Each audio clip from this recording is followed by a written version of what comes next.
Molly's architectural design is steeped in self-sustainability, with a large garden providing the ability to be able to grow fruit and veg, and live off the land, showcasing the provisional skills that were developed during the First and Second World War that have since been lost. And she gives back to the land, feeding the birds. We retire to express ourselves freely and use all the skills that we have learnt in our lifetime to our own benefit, and this reflects in her design. Had a milk round with a bike with a great big crate on the front, right through Lewes Valley. I used to go early morning, go back, clean the dairy all up, scrub the floor. It was horrible. And then I worked in wars for a little while, and then I went into children nursing and got my diploma in that. Went to residential nursery for a while, and then went into private and looked after a couple of children there. Got married, had 2 children, married a naval man. He was wonderful. I haven't got him now. What else have I done? Kept lots of rabbits. Was always collecting rabbit meat because we were, you know, animal family. It's difficult, that one. Getting married to the person that I married and having the children, I suppose. Nothing in the last 2 years very exciting, but apart from that, had a wonderful life, wonderful married life. It was wonderful. I do a lot of gardening, and I do go a lot with my daughter. She's a foster carer, so I'm always wrapped up with children and dogs, walking dogs. Yeah, keep quite active really, because the garden really does keep me over busy. That's why I'm tired today, because I've mowed the lawn. Yes. My husband. The children and family, definitely. I haven't got really an object, only his photograph. Got a very nice picture that's of the Last Supper. I do like that one, but no, not really, not special. Couldn't have got through the last 2 years without my sisters and my daughter and her son and the children, you know, the grandchildren. They've been wonderful. They keep you running around. Yeah, oh, they help me a lot as well. Can't see enough of them really. Oh, yes, we're very close. They always say that if they're like Grandad, then, well, they won't go far wrong. So they did, you know, really thought an awful lot of him. And I do try to be, try to get modern, but it's not easy. But I realise that, you know, times do change, and if you don't change with them, then you would lose out a lot. So we try to move with the times. Yeah. Ideal home, I think, would be at Lewes. We had a bungalow at Lewes, and we spent a lot of happy times there. Animals and children, knitting, not much now, but I used to. And the garden, really. Garden. I think I would like to have done nursing, you know, hospital nursing, and you know, that would have been the thing I would like to have done. Lost a grandson, but that was longer ago than that. That was really, really hard, very hard. But my husband, of course, that was devastating to me, you know, but we had been together almost 60 years, so you know, a lot to be grateful for, haven't you?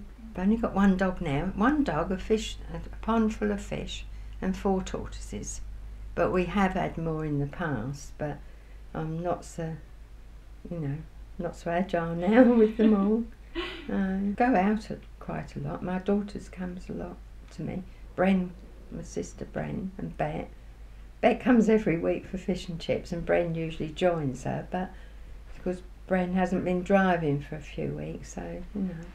But without them and the family, you know, life would have been really hard. So, and the garden, that keeps me happy if I can get out. But seeing Bren every day is lovely. And Bet once a week, that's nice too. Yeah, family means everything. I feel so sorry for people that haven't got family.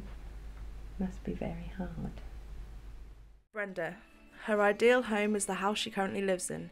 It has been a home to 3 generations of her family and is steeped in memories. She would like a tree-lined driveway. This is a glamorous statement for any house.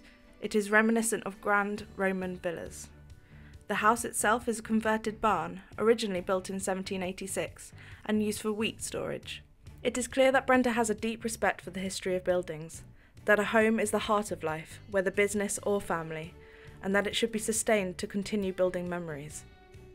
I did go to secretarial college and get RSA exams and everything. And then I worked at Albert Reed, you've probably heard of them, the paper people, for a while, until I got married. My husband didn't want me working, but I had to do his. As I got older, we formed an animal charity 25 years ago. So that kept me extremely busy up until fairly recently, up until his last couple of years. And I've had to pack it in now really through ill health and that sort of thing, but we did do an awful lot of work. I would say it was with the animals, without a doubt. It did an awful lot. I mean, not only all day, at night as well. We caught hundreds of feral cats and got them all neutered and everything at all the different hospitals around here and all the big places where they accumulated, Leybourne Grange Hospital, and used to set up traps overnight and go at the early hours of the morning and get them out, and you know, it did involve a lot of work. Before we started up, I did a lot of fundraising. I worked for the RSPCA for 10 years, raising money for them. Then we had a bust up with the RSPCA, so that's when my husband, he wished he never suggested it, but he suggested it. We started up our own charity, which is what we did. There was 3 or 4 of us. We built up a bank balance before we started taking in any animals, because you've got to. You know, you can't take in animals without money. So worked hard, used to do boot sales every weekend of my life almost. We help finance the animals if they need veterinary treatment. Mm. So that's what we do. Do you think this, all the work that you do has kept you youthful? Oh, I don't feel very youthful. But, well, I don't know. It does keep your brain going because it involves so much bookwork and everything, you know, and I think it's good for you to have to carry on doing figures and everything. I mean, I can add up with the next one, you know. The chap who does my books, he uses a adding up machine all the time, you know, but I beat him, you know, on the row of figures any time because I can do it a lot quicker than him.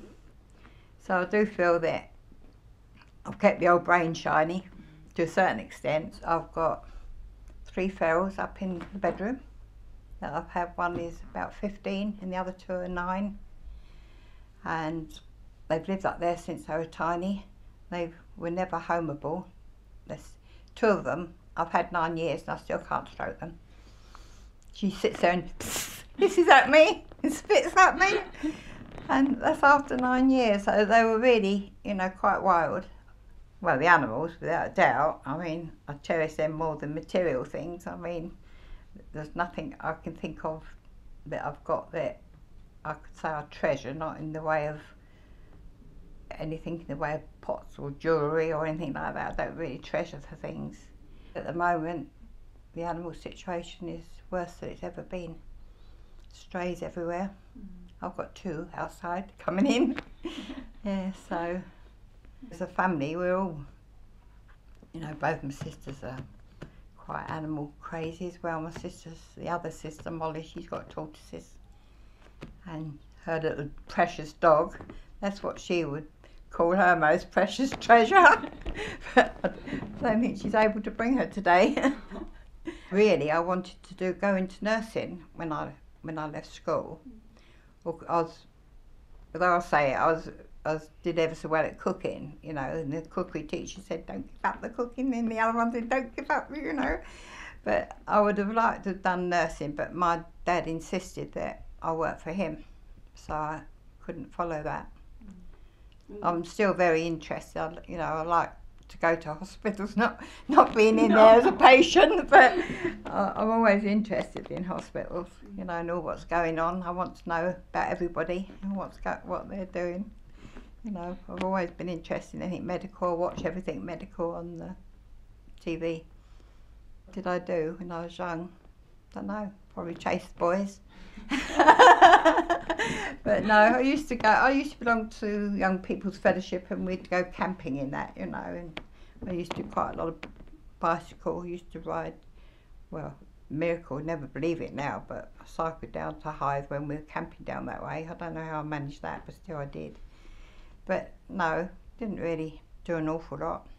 Well, probably losing my husband, you know, because he had cancer of the pancreas, and that was pretty awful, you know, because I was nursing him when I was ill myself, really, because I've had a new aortic valve in my heart, and I had that when he was ill, and because I was looking after him all the time when he was, you know, I had to help him with everything, and he so much didn't want to die, you know, it was horrible, really.